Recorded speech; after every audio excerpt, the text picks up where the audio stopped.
Good evening, ladies and gentlemen. This is Jerry Sansing. This is Sunday, September the 10th, 2017. I guess I should have corrected that. Okay, didn't notice that, so let's have a correction with that so I don't have Mr. Gordy on my back. Anyway, the air times for this show are Wednesday at 9 p.m. and Saturday at 5 p.m. And you can reach me at gsansing@gmail.com. This is also available on YouTube along with what's going on in Corpus Christi.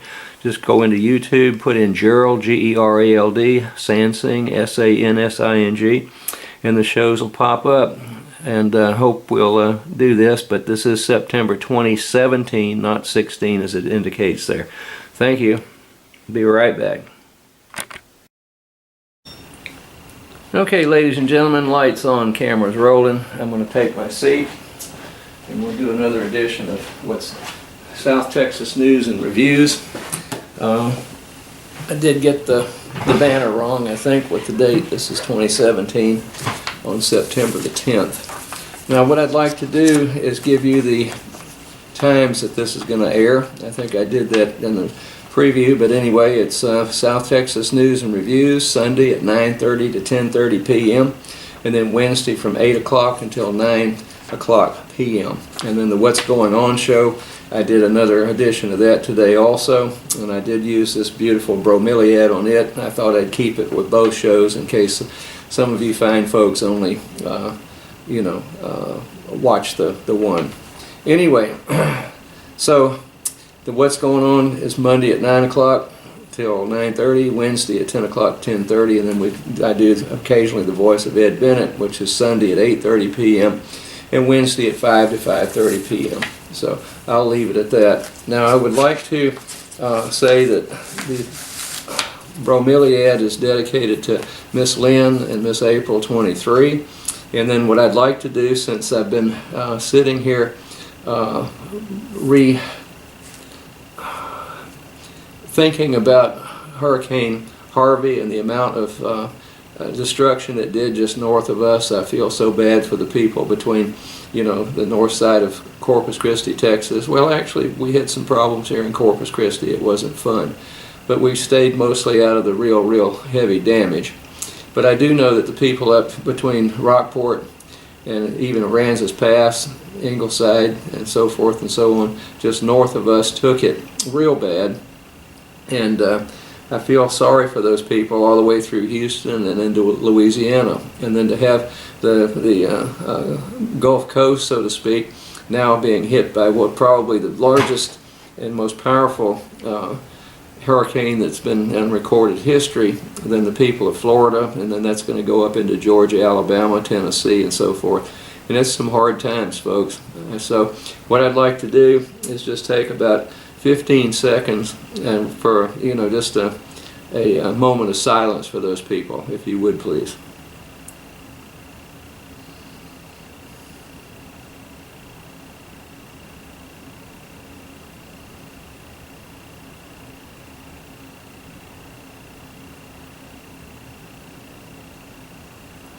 Okay, pray for them, folks. They'll need it. Now I'm here to inform you of a few things. For years I have given extra credit, so to speak. It's really not extra credit, but it sounds good. In my classes, if students will participate and go attempt to donate a pint of blood to the blood bank here, or donate, if you go over, some people can't donate, so I didn't want to be unfair to them, so that equal credit to those that attempt to, and go over to the blood bank or the blood mobile and answer the questions legitimately and so forth and so on. Now lately, and I'm going to put a plug in for another group, I'm a great proponent with the blood bank, particularly this time of the year when we have hurricanes and so forth, and we may be able to bleed here and help people out of problems in Tennessee and then Georgia, Alabama, and so forth and so on, and Florida. But think about that. And it's a life-saving thing for a lot of people, and it's really not that painful. I know a lot of people are hypodermic sensitive. They don't like those things. I'm not fond of them, but I got used to it as a kid, and up through these days. And I go give my blood over there for my primary care physician. And, it's not painful at all. There's some really good phlebotomists around here, and the people at the Coastal Bend over here, the blood bank are great people. Now, a very delightful woman by the name of Letitia M. Mondragon was the PR person for the blood bank for a long time. She came over and would give my students a pep talk about saving lives and so forth with that. I guess she made a career change in the last year or so, and she's now with an outfit called Gin Cure. Okay, and what they do is it says be the match. Now what you do there is it's not invasive and painful. There is a kit that you can do, and you take a swab on the inside of your cheek, actually 4 different swabs, and then they match tissues with people that may need a blood marrow transplant or some other tissue and so forth and so on. And it's a wonderful thing. So what I'd like to do is ask people out there with your organizations and maybe even faculty members at Del Mar College to give your students a little incentive to go and sign up for this tissue match and be the match, as she says here. And then, if there are civic clubs and you've got civic centers, you've got all types of clubs around here and so forth and so on. And please think about giving me a email at gsansing@gmail.com and let me know you want to get in touch with Miss Mondragon, and I'll be glad to put you in touch with her, okay? And then see if you can get a number of people, even a neighborhood or whatever, folks. But, we need to support this community, and I think with Harvey going through here, and now we see what's happening in Florida, then it's even more imperative that we help our neighbors out. And this is a good way to do it, and this is a very painless procedure. And if you get a group of people together and she goes and has a talk with you, she will give you the ins and outs, and there are no pitfalls to this necessarily. And it doesn't cost you a thing if you match someone, say for a bone marrow transplant, then they pay your way up to San Antonio, they pay all the hotel, motel, food bills and everything else, and they'll go ahead and you may have a little bit of pain when they drill into the iliac crest of your pelvis and take a sample of tissue, and then you can transfer that life-saving system to another person so they can go ahead and start generating their own defense mechanisms. But anyway, if you would let me know, and I'll be more than happy to set you up with Letitia and get that done. It's very worthwhile, and my students have taken to that very well. And we've got a lot of the people who've signed up for the potential tissue donors. Then what I'd like to do, before I get into the thick of things, I have been working with a group of individuals who are very interested in embracing Texas A&M. These are mostly educators that are involved with this, and I have been trying to get in contact with the new president now of Texas A&M Corpus Christi, and that's Dr. Kelly Quintanilla. Okay, so my goal is to congratulate her for her position. She's worked at A&M for a number of years in different capacities, and I think she's very fitting to be the president. Okay, now what I'd like to do is just tell you that she was in the newspaper today. Okay, front page, and it says, "Embracing Change. Newly appointed university president breaks the norm. A mandatory evacuation for Texas A&M University Corpus Christi students was issued about an hour after Kelly Quintanilla was officially appointed the campus's new president." Okay, I think that was on the 6th. Or no, I guess it must have been earlier than that. Anyway, Hurricane Harvey was roaring toward the Texas coast just a day before move-in day for fall semester students. Swift action was necessary to protect new Islander residents, Quintanilla said. So what they did is they knew it was coming in. Instead of having a bunch of of stranded students out here trying to move into the facilities. They do have apartments and so forth out there. Then she called it off, and as did Del Mar College, and no one, to my knowledge, was hurt out there. And we don't need students hurt or actually faculty, staff, or anything. Now I'm going to go back in a little bit and express my disappointment and angst about Del Mar College's administrators saying one thing, doing another, and just confusing the absolute stuffings out of our employees at Del Mar College, particularly faculty members. Okay, I'm going to get back to a more positive thing here with Dr. Quintanilla. All right, we made that decision for everyone's safety, she said. A natural disaster coinciding with such a monumental day, okay, in her career would be interpreted one of two ways, Quintanilla said. It was either an indication she should not lead the island campus, or quite the opposite. She embraced the latter, okay? A&M Corpus Christi exists because the community fought for it to exist, Quintanilla said, of the campus's inception. We are uniquely tied to Corpus Christi community. As we move forward, we want to make sure we are there for the community just as they have been for us. Now I'm going to leave it at that, because that's a little bit different slant than I have observed with the Del Mar College administration. What they do is they go there and, as the Wall Street Journal put it several years ago, they bloat that administration over there, and I'm going to talk about that in a little bit more depth in just a minute. So I just wanted to get that plug in for her, and I fully intend with one of the organizations I'm with to go over and have a talk and find out how my organization can help her get over some hurdles out there, that they're landlocked and so forth and so on. So if our group can help her do that, and of course that's a good conduit for our good students at Del Mar College. A lot of them do transfer out there after 2 years and take advanced courses in biology, and they're pre-med students, and several of our people go out there for the nursing program, the bachelor's in nursing.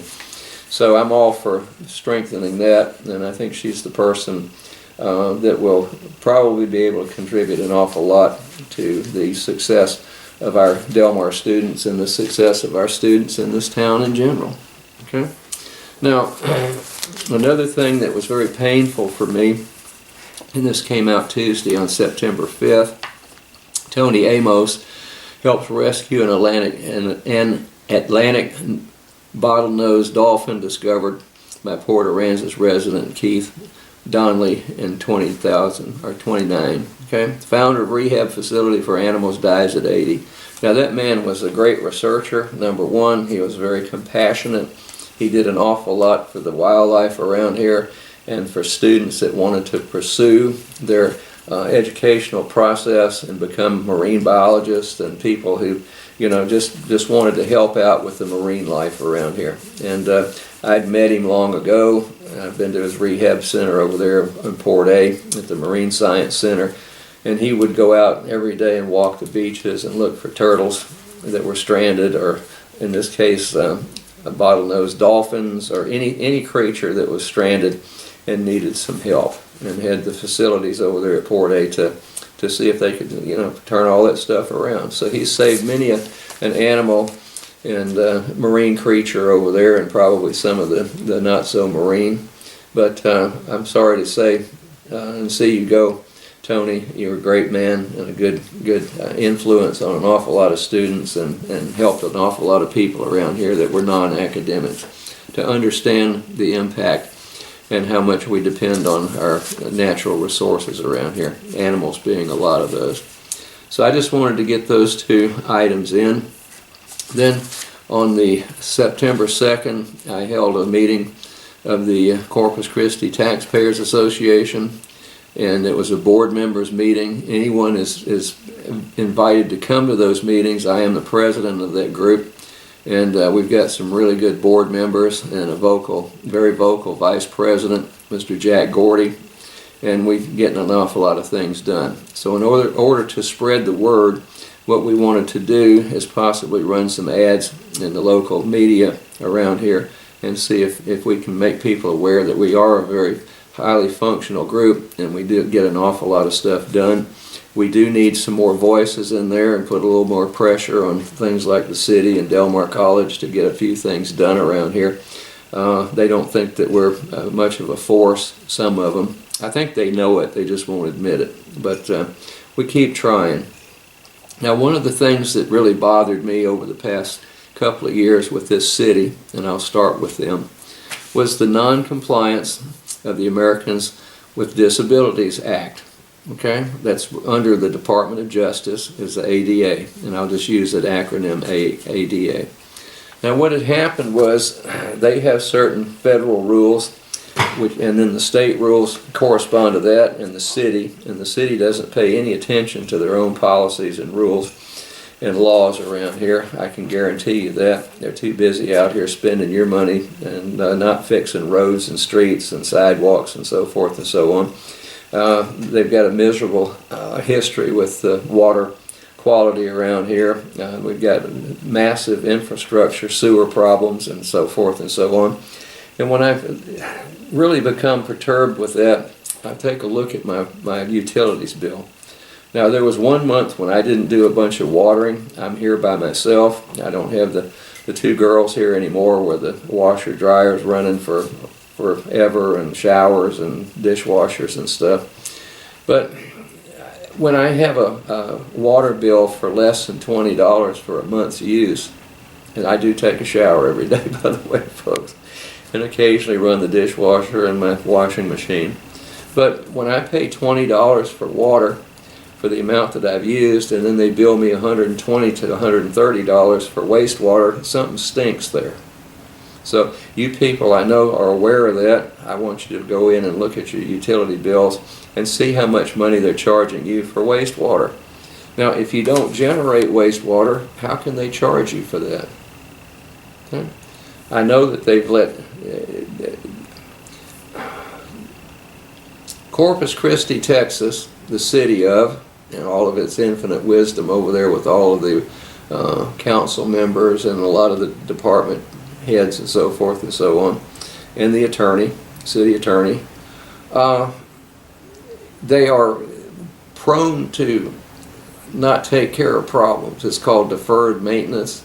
They'd rather go out and spend money on a whole bunch of other frivolous things like dog parks and, you know, taking streets and rerouting those and making them very dangerous downtown. That's what they did with Shoreline and parts of Ocean Drive. They can't fix the street around here, and I'm about ready to, my front end needs to be aligned, so I'm going to do what I did in San Marcos, Texas many years ago. I'm going to go to the insurance company and file a claim to have my whole front end rebuilt, and maybe some tires that have little knots on them due to these chug holes around here, and see if I can get the insurance company to put some pressure on them. But they will not listen. Okay.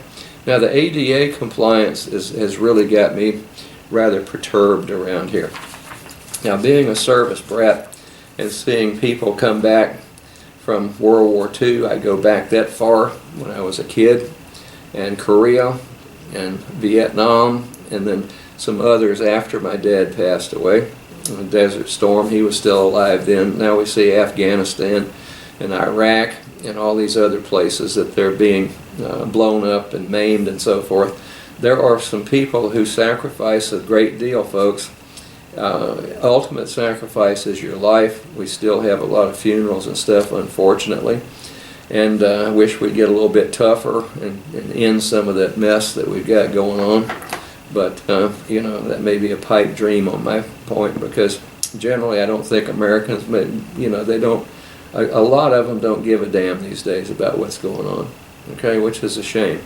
Now, not only are a lot of the veterans coming back, and they are with disabilities, okay, usually physical is the one that bothers me the most, but we have, a certain number of people around here that are confined to a wheelchair for whatever reason, and or a walker or something. And we have a fool, as far as I'm concerned, as a city, attorney who likes to ignore the Department of Justice and the Americans with Disabilities Act. Now, I can't justify why the Department of Justice, one time when their complaint was made about non-compliance with ADA, they finally threw their hands up and said, we don't have the personnel of the time or the inclination necessarily to go and investigate the city of Corpus Christi, Texas, for non-compliance. At our September Taxpayers Association meeting, it was brought up by me and Mr. Jack Gordy. So there were enough board members there to make a resolution and a motion that they have me write the Department of Justice in the ADA compliance section and raise unmitigated hell about non-compliance by this city. Now, our city attorney has stated in written form, and I've sat there and listened to him at an arbitration one day, say that he doesn't care that some disabled person doesn't have enough room to get down a sidewalk in a wheelchair, and that these people can go out in the street and take their chances. Or more ideally, if you're right in front of a parking lot like the one at Gulfway, we fought those trees over there, palm trees, for a long time until AEP, I think, bit the bullet and took them out of there because the city said they couldn't afford it. Okay? But that was a very dangerous place. Now we've got one at Tarleton and Air Street, and that one's encumbered. It's a relatively new sidewalk, but they went out and planted this great big enormous steel post there that houses and is responsible for having the traffic lights on it. And you can't get by there. It's in front of a convenience store. Go by there, folks, and see if that makes you mad. It's called Tarleton and Air Street.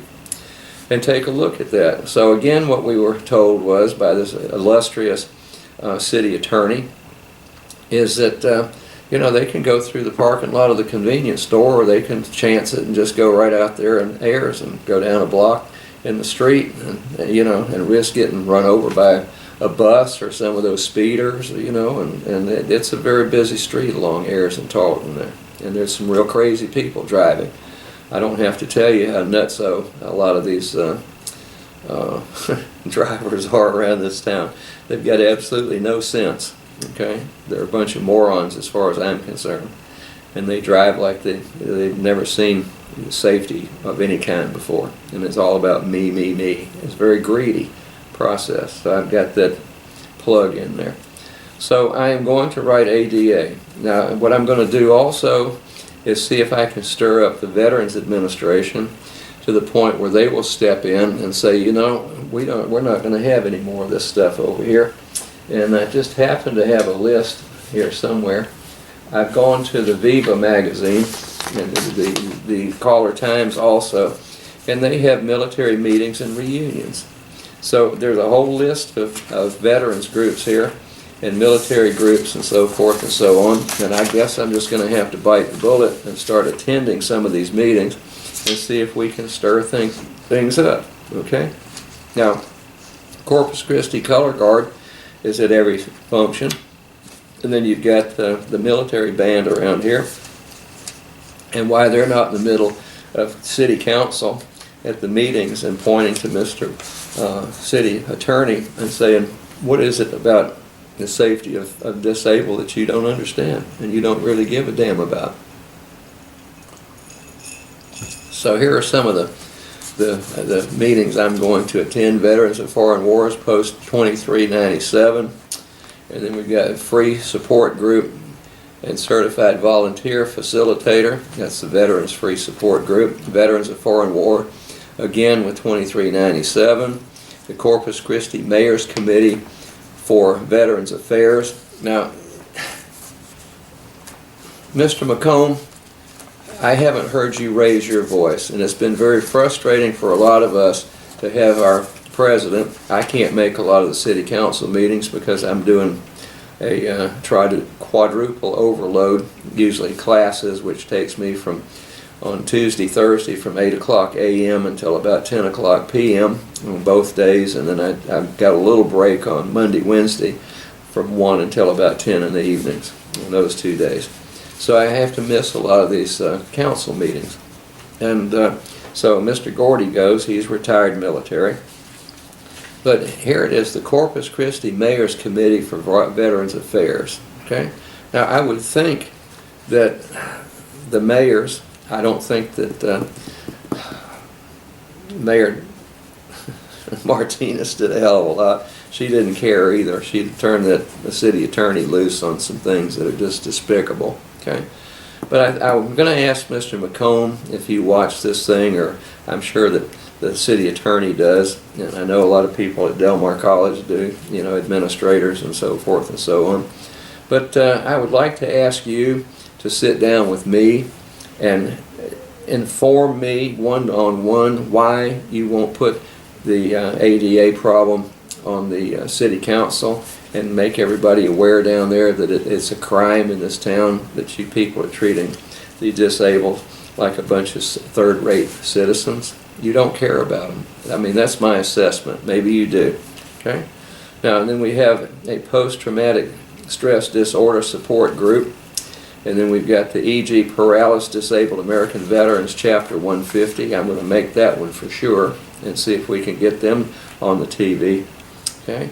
Marine Corps League Coastal Bend, detachment number 430. I'm going to go to those. And then we've got the First Reserve Association Branch 94, or the Fleet Reserve, excuse me. Okay? Veterans of Foreign Wars, Post 8932. There are a lot of disabled people that attend those things, bless their hearts. And then we have American Legion Post 364, Post 364 Sons of American Legion Riders, U.S. Submarine Veterans, and then it keeps going, Military Order of the Purple Heart. And then we've got Vietnam Veterans of American Chapter 910, Veterans Confidential Free Support Group. If you're disabled, then we need to hear from you. Veterans Band of Corpus Christi, and why Ram Chavez isn't out there sitting on the corner of Tarleton and Ayers raising hell with that. I don't know. Maybe he doesn't care. Confidential and Free Peer-to-Peer Support Group for Post-Traumatic Stress Disorder, Patriot Band and Honor Guard, and then we've got Veterans Roundtable meeting. So there's just some of the things, and these are posted in the, I don't have the date on this one from the Caller Times, but about weekly they come out and post the Veterans Group stuff. So I'm just warning the City of Council and City of Corpus Christi, I'm going to be over there, and I'm going to stir up some real stuff with this stuff, okay?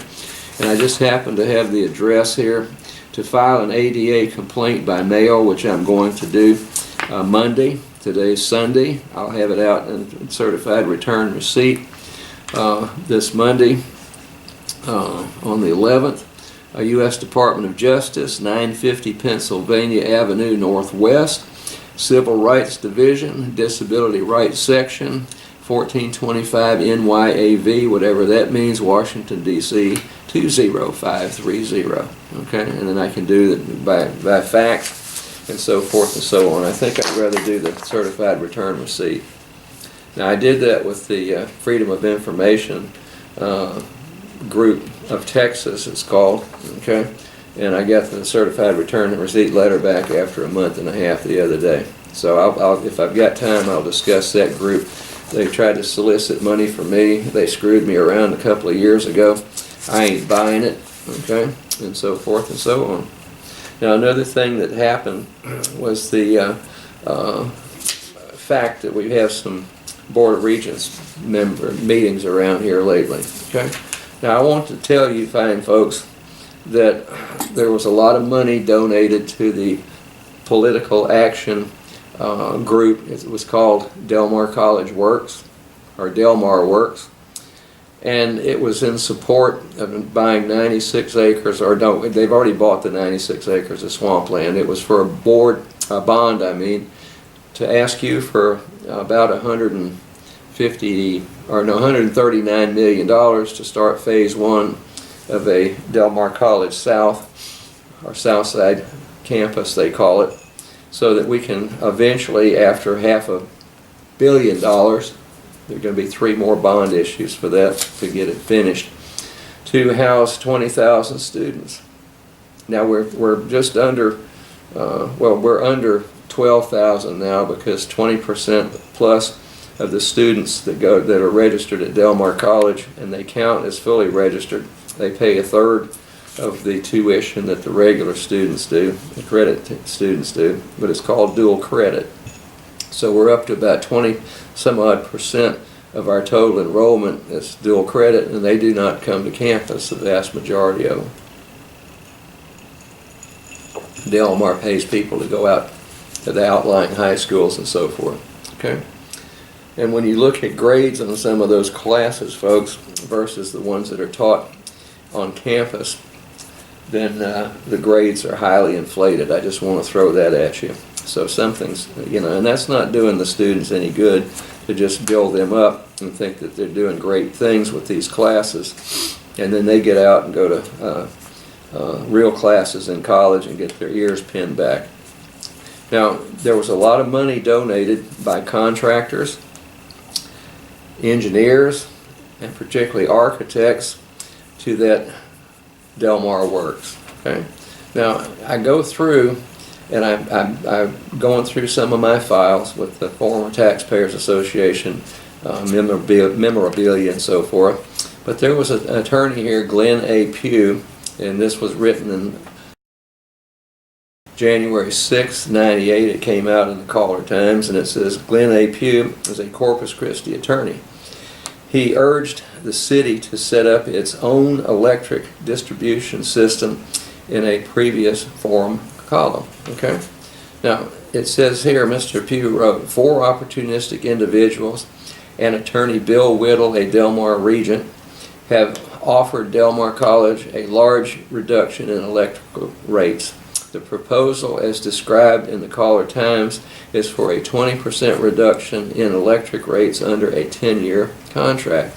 With the coming of completion in Texas electric rates, or competition, rates will be greatly reduced over the next few years. Just how and how much depends on the next session of the Texas legislature. Del Mar College is one of the most profitable customers of Central Power and Light, which was AEP now.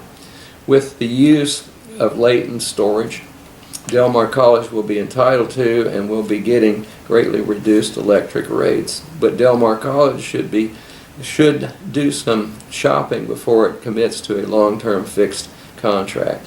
Okay? So, and then it goes on, but it says the cherry picking of Del Mar, because Del Mar has a bunch of money. Now, that's what I considered happening when they went for that bond election, and I looked at the number of people that contributed to that and how much they have had in return off of that bond money. Now, there was a 2014 bond that you people sanctioned to build new space and so forth at East and West campuses of Del Mar College, and I think some of that money went out to develop the Northwest Center, which was that old rehab hospital that they inherited, and which is now a place where they conduct classes out there. Okay? Now, if you take a look at some of the architects, like Richter Architects, over the past 6-8 months, they donated something like $5,000 to that campaign, and I've seen checks that are almost $1 million. I've seen one check, I think $460,000, and then another one for $439 or $40 million. I mean, $1,000. Okay, that's almost $1 million for a $5,000 investment. And then I see some little piddly ones for a couple thousand here and a couple thousand there to that same group. Now, folks, if that's not cherry picking Del Mar College, I don't know what is. And I can go down the list of architects, engineers, and contractors, and there is a whole hell of a lot of money being spent to build new facilities on East Campus. The whole middle of the campus is gutted. It's noisy, it stinks, and it's going to be years before they build this enormously large building. And then I walk around campus and I see classroom after classroom after classroom sitting there vacant at any time during the day or night. And now they're going to build this great big huge new conglomerate there for several departments. I mean, you can't justify that, folks. So if we've got let's say 12,000 students, even if I include the dual credit students on East and West and Northwest Center now, and we're going to add 20,000 more students out at the South Side campus. And we can't close down East, folks, because we've got $159 million in construction on East and West. So you're just going to sell those off? What are you going to do? It's, put in a cattle ranch out there on East Campus, or what, Dr. Escamilla? But that means that we would have about 32,000 students going to Del Mar College. Now, our city's not growing leaps and bounds like everyone predicted 10 years ago and 20 years ago. We've got roughly 350, let's say 360,000 residents in this general area. Now, if you take 32,000, that's just almost bumping 10% of the total population. All ages of people at Del Mar, in Corpus Christi, Texas, attending Del Mar College at one time.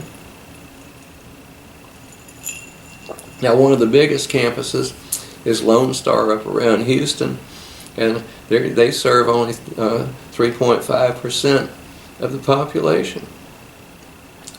Not just under 10%, folks. And then who's going to pay for all that? You just saw your property taxes going up with Del Mar College, and I'm going to address some of that here in a minute. Okay? Now, I just happened to, when I mentioned this cherry picking, I just happened to have the printout, which is mandatory by the state, of Del Mar College financial record system. Okay? Checks over $10,000, and this was from July the 1st through the 31st. Okay? All right, let's see here. We've got Green Tea Consultants. Okay?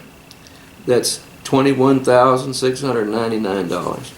Advertising, this is another one that burns me up. We've got a $1.3 roughly $1 million advertising budget at Del Mar College every year.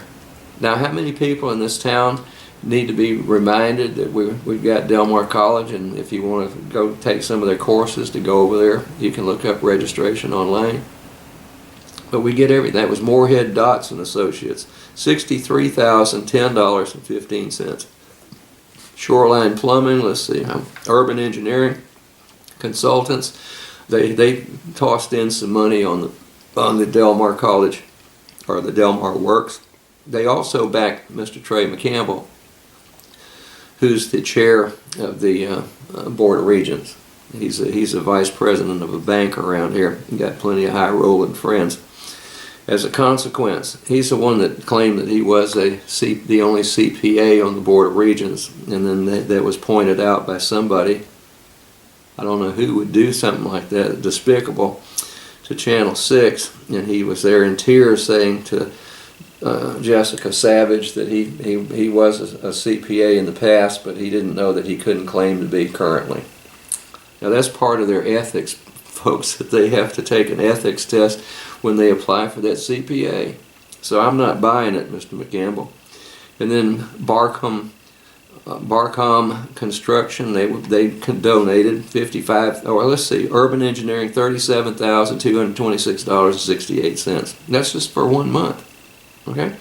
Barcom, $55,566. Okay?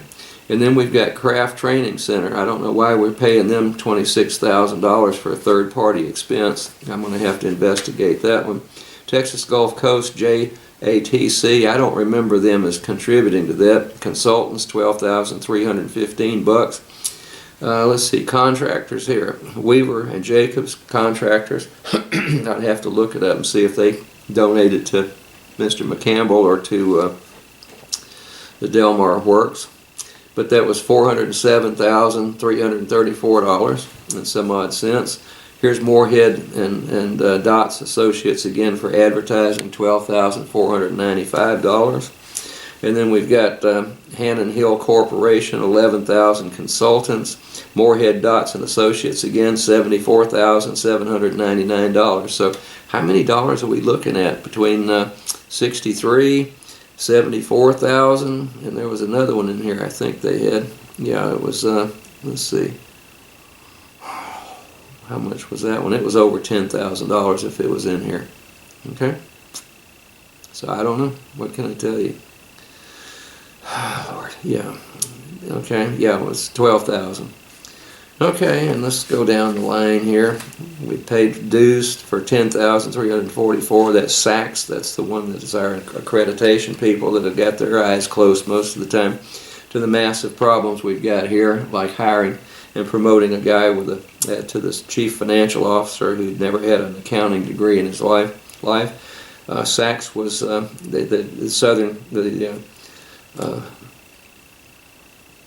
Southern Association of Colleges and Schools, okay, and or schools and colleges. But anyway, and then here's another one, the AGCM. They donated a bunch of money to the campaigns, both Campbell and the other. That was only $40,458. Bartlett, Cook, Beecroft, I think Beecroft had contributed $659,965. And then we've got, let's see, Coordinating Architects, WKMC, $19,000. I thought they were no longer with us. And then CSC Construction Consulting, $13,000. Let's see, AGCM again, Manager. Let's see, $53,268. And here's Bartlett again, Beecroft, $195,000. And then we've got Turner Ramirez. I know they contributed $12,385. All Points Environmental. I don't remember them, but it's $21,000. And then we've got Borden Insurance, which is insuring buildings, and that's they're essentially connected with American Bank. And Mr. Trey McCampbell was a vice president at American Bank. Okay. So what can I say, folks? Then if you take a look at what's happening at Del Mar College, it's the administrative bloat. I pulled the June 2017 Del Mar College administration up, and I counted the number of administrators here at 41. Okay? Now that's about full to that should be about maybe 1 to 5, maybe 1 to 6 in relationship to the number of full-time faculty members we've got, which are tenure-track faculty members, which is only 38% of the total faculty. The rest of them are adjuncts. And they are full-time temporary, as they call them. But now we've got, let me just go down under the provost and vice president of academic affairs. We've got the dean of arts and sciences. We've got the dean of health sciences and professional education. We've got the dean of business, industrial, and public safety education. The dean of instructional, institutional effectiveness and assessment. And then we've got directors under them.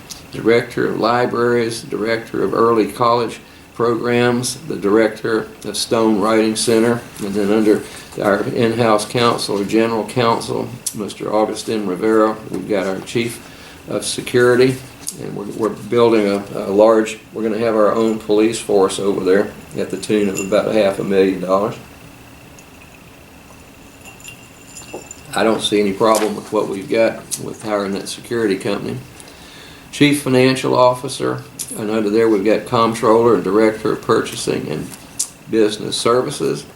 Executive Director of Human Resources and Administration, that's one big farce over there. Director of Human Resources, Director of Payroll, and Risk Manager.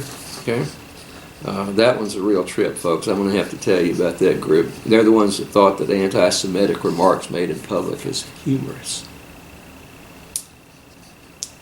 And a member of that religion, I found that very, very despicable. So I've got a real bad taste in my mouth when it comes to that group of Human Resources and Administration. Executive Director of Development. This is Assistant Director of Foundation Services, Assistant Director of Development and Alumni Services, Assistant Director of Grants. I mean, and the thing goes on, folks. And that's only half of them so far. This is all under President Escamilla. I counted him as a chief administrator. Vice President of Workforce Development and Strategic Incentives. And under that, Dean of Workforce Programs and Corporate Services, Dean of Continuing Education and Off-Campus Programs, Director of Institutional Research, Vice President of Student Affairs. That's my friend Mr. Rito Silva, who went on a couple of witch hunts against me. And you know, he's the one that encourages students to go over there and try to damage faculty members if they get in a snit that things are too tough. You know, this faculty members doing me in. Oh, jeez. You know, I won't get off on that. But the happy hunting there on your next witch hunt against me, Mr. Rito Silva, because my mother, grandmother, great-grandmother, and back were from Salem, Massachusetts, so I damn sure know a witch hunt when I see one, particularly if it's being conducted against me. Dean of Student Engagement and Retention is under him. Dean of Student Outreach and Enrollment Services, Director of Title V, which is a joke, and then Director of Human Financial Aid. And that one I'll agree with. But see, all these deans and directors and, you know, vice presidents, Executive Director of Strategic Communication and Government Relations, that's a public relations person. Associate Director of Media Relations, Associate Director of College Relations, Del Mar College TV Media Production Manager, and then Communication Specialist. And that's where we have that $1.3 million advertising budget.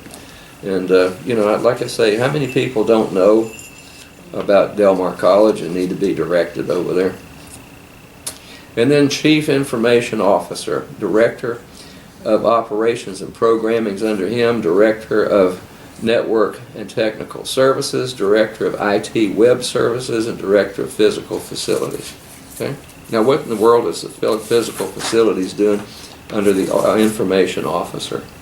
And I will like to congratulate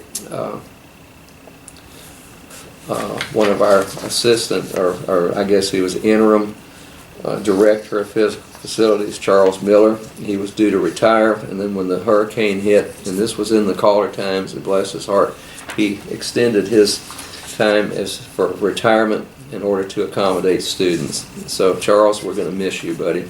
I'm going to miss you greatly. And I'm all for students. And then we've got the operating budget revenue.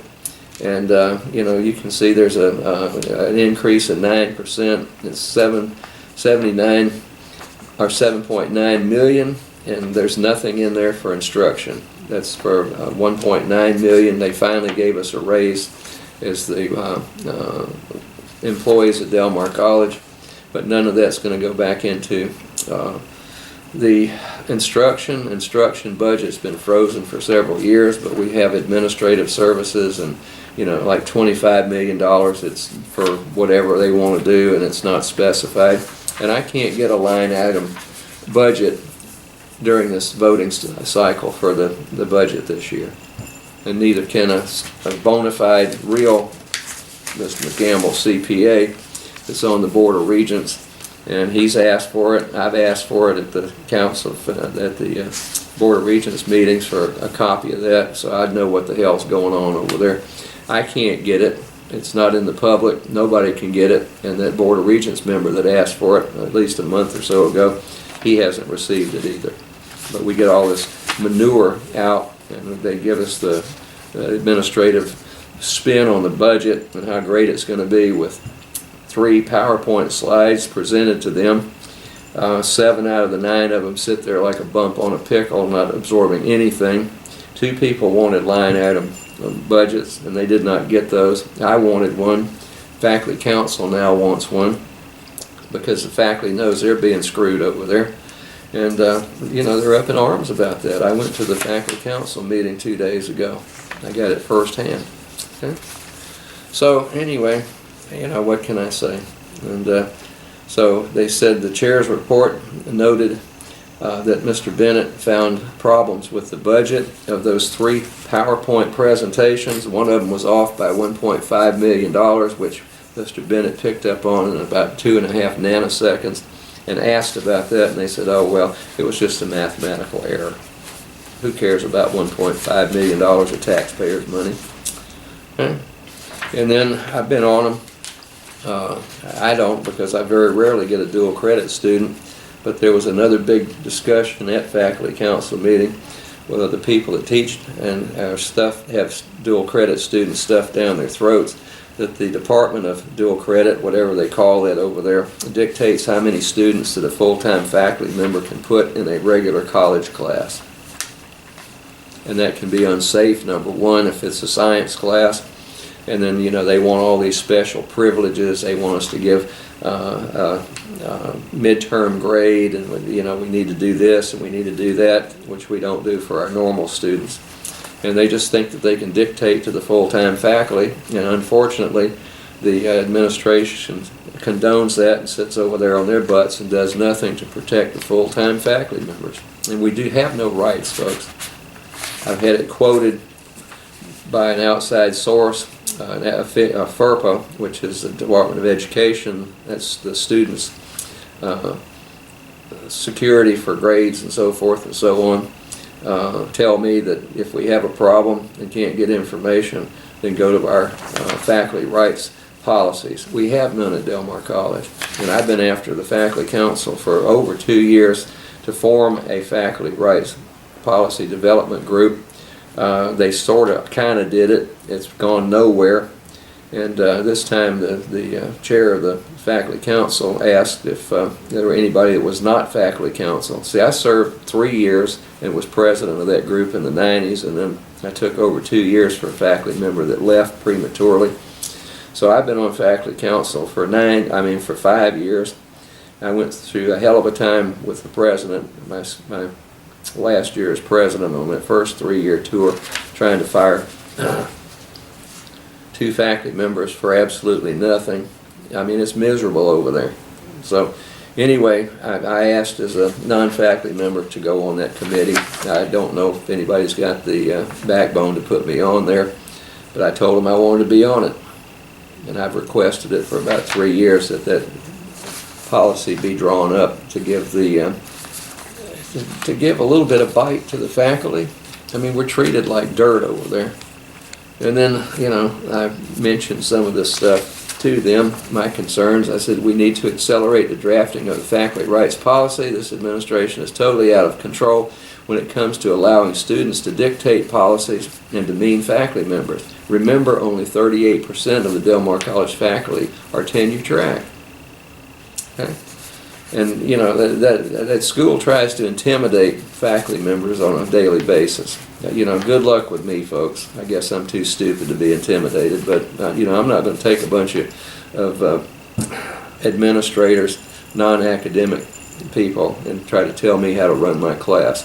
The only reason I need an administration over there, from the president down to maybe, you know, a third or less of the number of administrators we've got off that list I read over here, is the only purpose to have a president and the rest of them is to provide me with what I need, the resources and the space and so forth and so on, to teach students.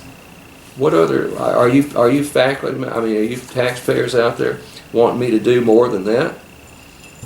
I want the administrators to do more than that? Give you some of these warm fuzzies and push buying another 96 acres of swampland somewhere for the boondoggle of the year? Then what we need is a fast track. We need to fast track the academic dishonesty and plagiarism policy that has been bogged down somewhere in the administrative system. I worked, as many others did, many hours on that committee and have seen no progress. I mean, it's been 3 years, folks, and I spent 2 summers, all summer long, working on that, because it's important that the students can't cheat and shouldn't be cheating.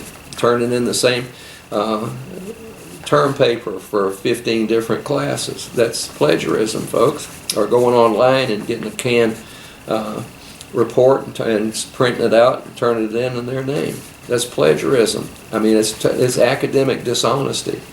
And then I have a hell of a time with cell phones, you know, and I'm going to cut that out this semester. I'm going to start throwing students out and let them go down and find a good attorney and try to sue me.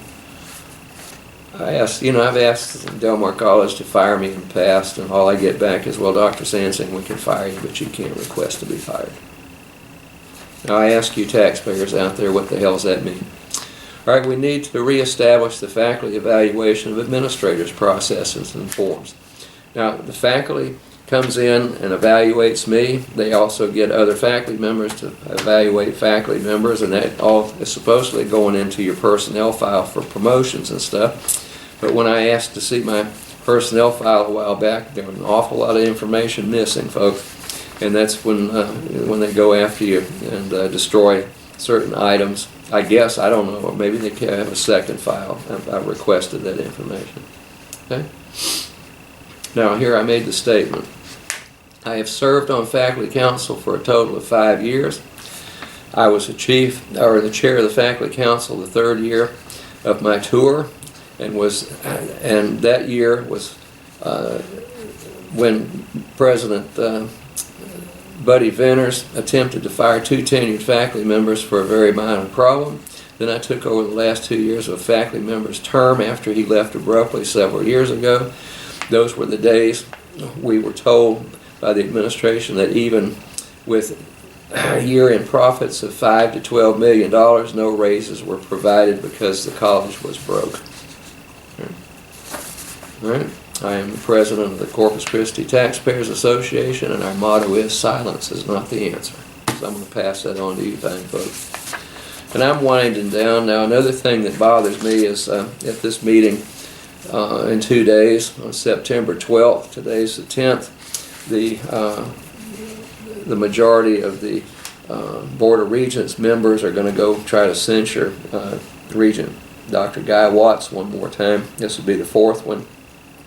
And like I say, some of those Board of Regents members have made some pretty outrageous statements. Several of them should have been censured in the past for their shenanigans, like claiming to be a CPA when you're not. But now they're going to spend more time and money. So, I've asked for the reports. I've asked for the amount of money. Just outside counsel to get this censures going for Mr. Watts has cost you taxpayers a minimum of $16,000 to $17,000 that I can document. So we're going to go after him one more time. And then here's some nonsense they've got with a meeting that morning on the 12th, and it's all this blather in here about all this budget stuff so that the Board of Regents can vote in and adopt the new budget. And there's not a line item mechanism in this whatsoever, even though our in-house CPA did ask for it. Okay, and then the Foghorn's got a nasty remark in here of a slanted news article in the Foghorn, which is the student paper that just came out, and it tells how Trey McCampbell, chairman of the board, expressed his frustration with Watts. A regent has to follow the bylaws, and he isn't, Mr. McCampbell said. McCampbell said each censure following the first has been the result of more information regarding Watts that has appeared. The most recent censure stated that a 3rd investigation by Augustin Rivera, he's our in-house counsel, the general counsel for the board had found 36 pieces of evidence pointing to Watts violating 6 bylaws. And if you read the bylaws, it's enough to choke a maggot off a gut wagon, folks. They don't make any sense at all. Okay, well, I guess I've been, I need to grease the skids here. I've been as blunt as I can with you people. You're being ripped off as far as I'm concerned personally by Del Mar College and a lot of the shenanigans going on. You need to get a list of the regents. And if you go into the Del Mar website, you can get a list of all 9 of them and their telephone numbers and email addresses. So if you're as perturbed with it as I am, I would highly suggest that you go ahead and get those people and figure out how to go ahead and raise unmitigated hell with them. Okay? Now I'm going to turn the camera off, and I'm going to go ahead and use that beautiful pink bloom dedicated to Lynn and Miss April 23 on the bromeliad for you. So keep in touch. Keep going. Okay, ladies and gentlemen, don't forget to email me at gsansing@gmail.com or go to YouTube if you want back issues of this or current ones if you miss one on public access television. And you just go into YouTube and put in Gerald, Gerald, Sansing, Sansing, and take your pick of shows. And I'm going to let this run out with a beautiful bromeliad.